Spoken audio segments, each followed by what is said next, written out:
Hi friends, ఈరోజు Sunday మా ఇంట్లో స్పెషల్ చికెన్ బిర్యానీ చూడండి. మీరు ఈరోజు ఏం చేసుకున్నారు, ఏం స్పెషల్ చేసుకున్నారో కామెంట్ చేయండి.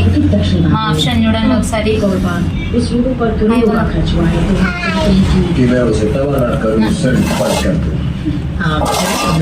ఓకే బాయ్, ఆకలి బాగా వేస్తుంది, తినాలి.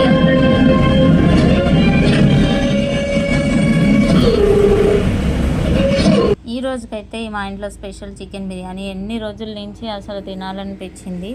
అప్షా అయితే బయట నుంచే తీసుకొద్దామన్నది, బయట నుంచి ఎందుకు ఇంట్లోనే చేస్తా అని నేనైతే ఇంట్లోనే చేశాను. ఇక బిర్యానీ అయితే సర్వ్ చేసుకొని ఇంత నిమ్మకాయ ఉల్లిపాయ వేసుకొని దీంట్లోకి మళ్ళీ గ్రేవీ కూడా చేశాను. చాలా అంటే చాలా అద్భుతంగా సెట్ అయింది. సింపుల్గా ఈజీగా కూడా చేశాను. ఆ వీడియో అయితే ఇందులో పెడతాను, చూసేయండి. ఇంకా చూడండి ఎలా ఉందో బిర్యానీ. చూస్తే